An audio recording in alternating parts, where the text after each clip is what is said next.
Constitución. Estamos en comunicación con la doctora Gilda Pedicone. Doctora, Omar Nóbrega le saluda. Buen día, ¿cómo está usted? Buen día, Omar, ¿cómo está usted? Muy bien, muy bien. Sin lugar a dudas, más allá de las declaraciones que han sido puestas en valor de parte de todo lo que dijo el gobernador con respecto a la reforma de la Constitución y el sistema electoral, desde la Fiscalía de Estado y teniendo en cuenta que usted dentro del ámbito de los abogados constitucionalistas se puede destacar, la pregunta es la que formulamos, ¿no? ¿Qué es lo que se busca reformando una Constitución y si sí o sí se tiene que reformar la Constitución si se piensa reformar el sistema electoral? Bueno, tengo una interferencia en la línea, no lo escucho más, Omar. A ver, ahí vamos a ver si podemos recuperar otro problema que tenemos de audio. A ver, ¿ahí me escucha, doctora? Ahora sí, ahora sí. Bien.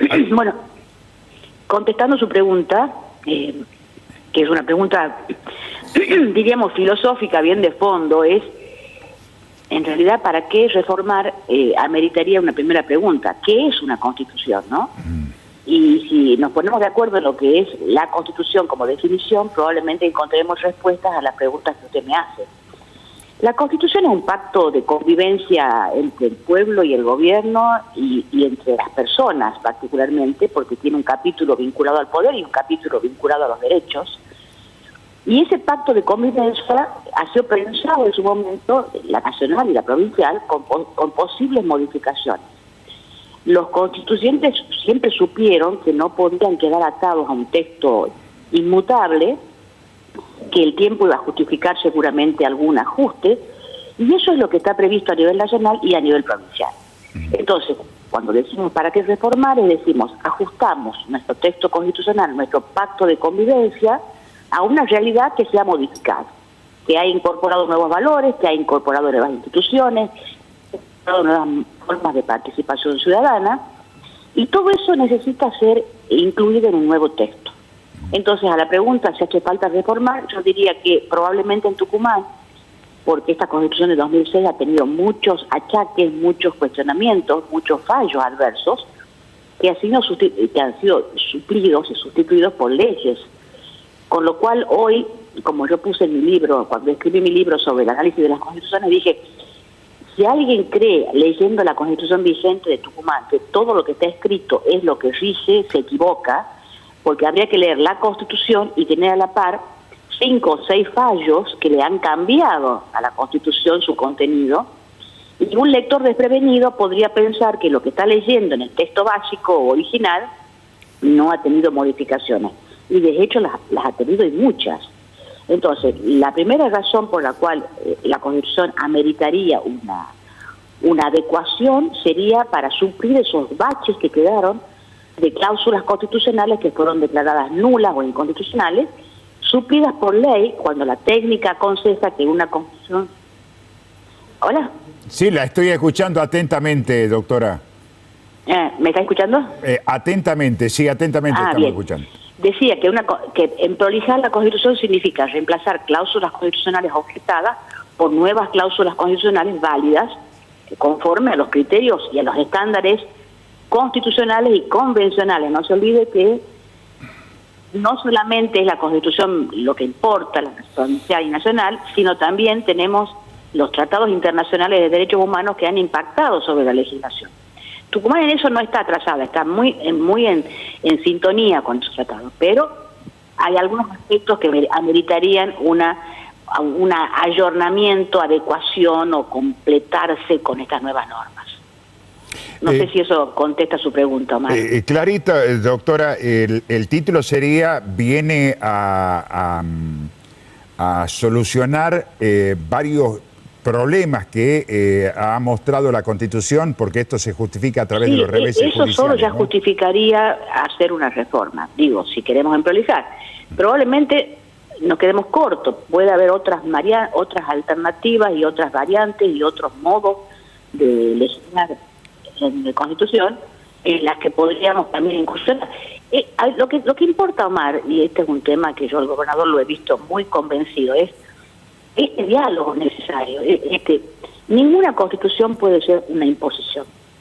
ni del que está en el poder, ni del que está en la oposición, ni del ciudadano de a pie, que en definitiva es el destinatario de estos esfuerzos. Una constitución tiene que ser producto de un diálogo, de un consenso, de un acuerdo, porque nos va a legislar la vida de todos. Entonces, no hay modo ni chance de imponer reglas, deberían ser consensuadas. A mí me parece que el primer paso de cualquier decisión que se haga sobre hacer o no la reforma, sobre qué alcance tendría, es un diálogo sincero, desprovisto de toda pretensión de imposición desde ningún lugar, y muy acordado. Este me parece que es un muy buen punto de partida, ¿no? Claro, más que nada, más allá de lo que se va a comenzar a discutir y profundizar a través de los medios, especialmente la ciudadanía, cuando empiece a hablar de la reforma, porque usted sabe, por experiencia, lo sabemos acá en el ámbito provincial, en el ámbito nacional, que inmediatamente cuando se habla de la Constitución va directamente al hueso y se cree que todo pasa por el tema habilitación de nuevos periodos de los gobernantes. Bueno, y esto no tiene nada que ver, digamos, no hay doble intereses, no se busca la perpetuidad en el poder, sino también cambios en las reglas de juego para elegir las autoridades.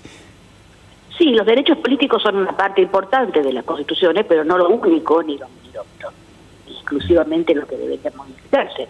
Los derechos políticos son parte de muchos otros derechos que la Constitución consagra y que deben ser operativos, y que en esa línea deberíamos trabajar para darle operatividad, pero no vinculado estrictamente al electoral. Aunque la historia dice, como usted bien señala, que las razones fundamentales de las reformas han sido a nivel nacional, la reelección, por ejemplo, en el caso de, o la reelección en el caso del presidente Menem, o de la reelección en el caso de Tucumán. O sea, la gente percibe, y tiene razón cuando lo hace, que las reformas están vinculadas al poder de los políticos y de la política. Y la verdad es que la Constitución es mucho más que eso, y ojalá esta oportunidad de hacer una reforma, si se hace concreta, sea con esa mirada más abarcativa de los derechos de las personas, no tanto de la clase política, no tanto de los periodos de mandato, de las reelecciones, porque cuando hacemos eso, le damos la razón a la gente que critica esta oportunidad de la reforma, una mirada sesgada, muy propia de la política y muy ajena a la gente. Ojalá esta oportunidad sea una buena instancia para sumar a la gente a la discusión de sus derechos. En definitiva, también están en la Constitución y son parte de lo que deberíamos reformar.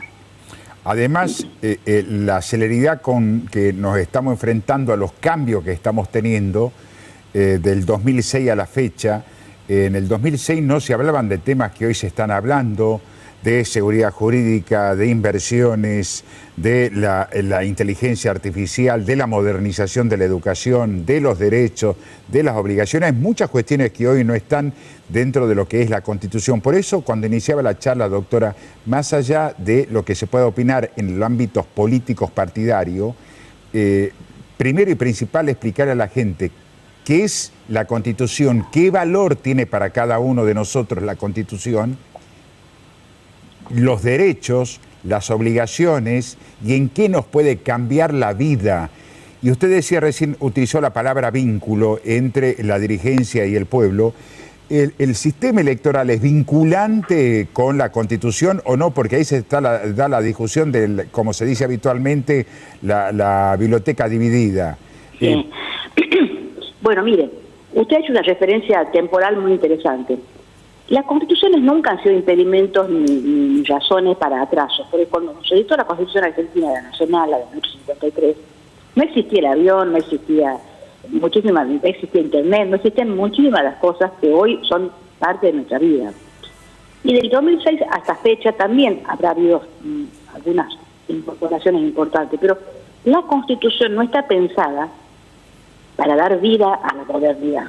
La Constitución debe ser más bien escueta, clásica, conservadora, en términos de los derechos fundamentales. Ahí está la clave de una buena Constitución. Que el ciudadano sienta que la incluye, que sus derechos están protegidos y, en la medida de lo posible, que sean operativos, porque los derechos declarados, si no tienen una operatividad, quedamos en un buen texto de nula o poca aplicación en la práctica, ¿no es cierto? El desafío, a mí me parece, es revincular, vuelvo a la palabra que me gusta, revincular al ciudadano con la política.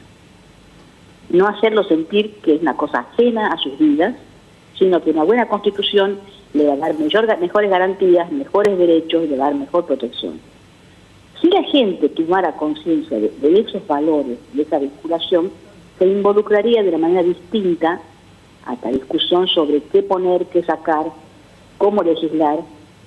Y el apéndice y capítulo, quizá no más importante, pero con alguna importancia, es la materia electoral, porque es la oportunidad en la que la gente manifiesta su voluntad de adhesión o rechazo a un candidato, que en definitiva va a gobernar, y gobernando va a trabajar para el bien común de esa ciudadanía, para poder la posibilidad de manejar la cosa pública.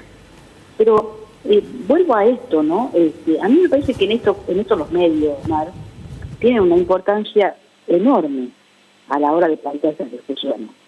Cuando la cosa se plantea en reelección sí o no, la plantea en términos de acople sí o no, estamos simplificando a la mínima expresión un documento tan importante como es la Constitución, que tiene muchísima otra importancia en otros aspectos, donde el ciudadano tiene que sentirse parte. Si usted me dice, ¿la modernidad exige más participación? Sí, ese es un concepto nuevo, por ejemplo, en las constituciones modernas. Un involucramiento mayor de la ciudadanía en la cosa pública.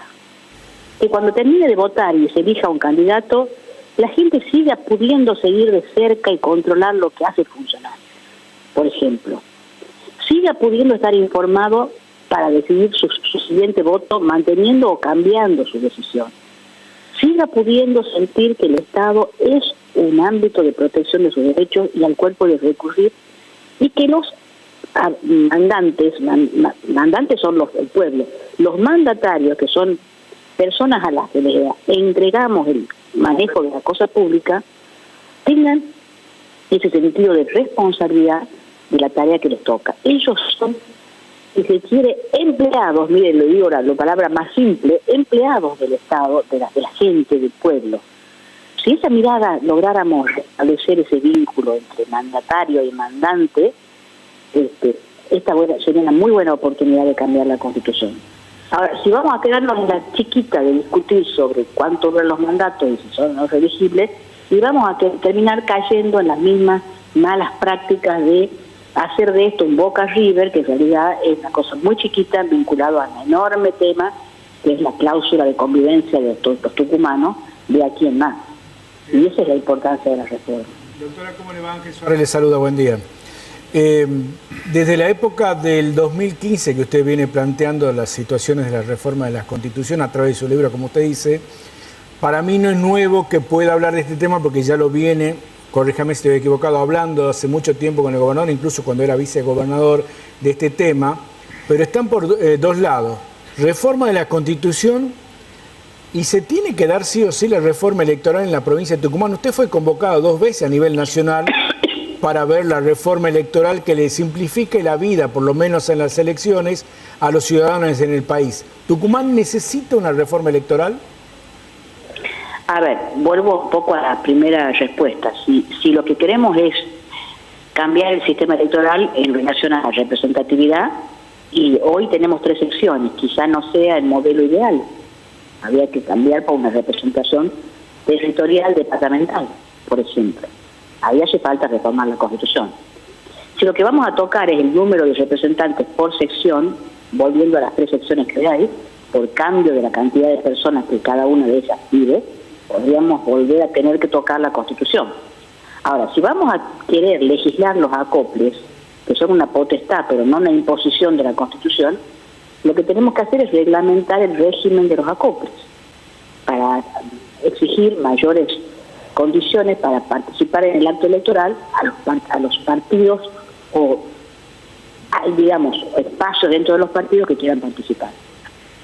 A ver, depende de qué hablemos, te puedo dar respuestas más concretas sobre para qué reformar y en qué punto podría no hacer falta, digamos, ¿no?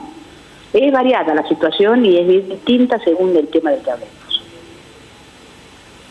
Bien, doctora, ha quedado claro algunos conceptos, pero le hago una pregunta personal. más allá A ver, Omar, ¿qué pregunta personal me está por hacer? Bien. Como profesora, no como fiscal de Estado, sino como profesora y en estos tiempos, su posición personal. Respecto a... Hay que reformar la Constitución de Tucumán. Mire, la verdad, puedo decir que después de 40 años de enseñar Derecho Constitucional en ambas facultades de Derecho, he tenido posiciones más críticas respecto de algunas cláusulas y más de acompañamiento a otras. Por ejemplo, todas las cláusulas que han sido declaradas nulas o inconstitucionales, claramente lo eran. Fue un exceso de la Convención de 2006 establecer, por ejemplo, que el Consejo de la Magistratura deba ser una dependencia del Poder Ejecutivo. Eso fue un exceso. Crear una figura con la apariencia de una participación más abierta para concentrarla en la persona del gobernador. Eso fue un error. La justicia lo corrigió. La Junta Electoral, que es la autoridad de aplicación de las elecciones, organizada como estaba en la Constitución, fue objetada y con razón fue declarada inconstitucional y reemplazada por ley. En todos esos puntos, que en distintos momentos el Colegio de Abogados o algún partido político propuso reformas, yo siempre he acompañado el razonamiento de la declaración de la inconstitucionalidad porque claramente lo era. Ahora, en relación a los acoples, yo tuve una posición mucho menos categórica porque dije, el acople es una modalidad aceptada por la Constitución, pero no impuesta por la Constitución. Y entre el aceptado y el impuesto hay un rango grande de márgenes de reglamentación. Usted con reglamentar lo soluciona, no hacía falta tocar la cláusula de habilitación, que era la que se discutía. ¿Verdad? Ese es el punto en el que estamos, Omar. Y sobre ese punto no tengo una respuesta única. Y tengo, como bien ha dicho el gobernador, toda la voluntad en lo que a mí respecta y a mis eventuales modos de aportar, de los 40 años de docencia que tengo y un doctorado en Derecho sobre la materia. Pero sobre todo tengo una voluntad enorme de ser una ciudadana comprometida con una buena constitución como resultado de todo este proceso. Ahí está puesta mis energías y mi voluntad. Bien, doctora, seguramente han quedado muchas consultas, ¿no? Porque después podríamos hablar, pero más adelante, cuando tenga un poquito más de tiempo también, sobre ficha limpia, el acceso a la información, ¿cuáles son los puntos fundamentales que a usted le gustaría incorporar en la Constitución? Perfecto. En un minuto, ¿usted podría darnos un resumen cuáles serían los tópicos que, si usted tiene la posibilidad de llevar adelante una reforma, cuáles serían sus prioridades? 3 o 4 o 5 puntos. Mire, la primera sería priorizar todas las cláusulas que han sido declaradas inconstitucionales o inaplicables y reemplazarlas por nuevas cláusulas que tengan todas las condiciones de constitucionalidad necesarias. Ese sería el primer paso. El segundo paso sería repensar quizá el modelo de representación en términos de territorialidad o la base poblacional. Hoy está la base, está en 3 secciones y eso ha delimitado con alguna equidad en algún momento y hay inequidad en otro, las secciones capital, este y oeste, que permanentemente en esta mutación poblacional han ido quedando algunas sobre calificadas o sobre representadas y otras subrepresentadas. Quizá habría que repensar esa distribución territorial en términos de representatividad. Y en términos de los poderes, yo diría que como la Constitución de Tucumán tiene un buen capítulo de declaraciones de derechos y garantías, y están consideradas casi todas las instituciones que la buena práctica constitucional aconsejan, yo iría quizá por la parte de los organismos que hoy, por ejemplo, se pueden discutir sobre la inserción del Ministerio Público Fiscal y de la Defensa dentro o fuera del Poder Judicial, como es a nivel nacional. Me parece que hay, en una primerísima mirada, yo tendría varios tópicos de los cuales podríamos avanzar quizás, ¿no? Pero vuelvo a decir, hoy los reemplazos legislativos están funcionando de tal manera que la Constitución, aún con sus parches, está viva y ninguna mengua de nuestros derechos está atada por la falta de una cláusula constitucional. Digo, la parte operativa está funcionando bien y con sus más y sus menos esta Constitución nos está dando una cobertura hoy. Así que no parece ser una cosa prioritaria, innecesaria, o la Constitución una valla para nuestros derechos. Están bien legislados la operatividad depende de gestión, de leyes que den vigencia, de reglamentaciones que las hagan funcionar. Pero bueno, si podemos mejorar el texto constitucional, en buena hora lo hagamos bien, lo hagamos con consenso, con diálogo, con todos escuchándonos, sobre todo eso. Bien. Eso sería, Omar. Gracias, doctora. Que tenga un buen día. Gracias por los anticipos. Gracias, Omar. Gracias. Muchas gracias a usted. Buenos días.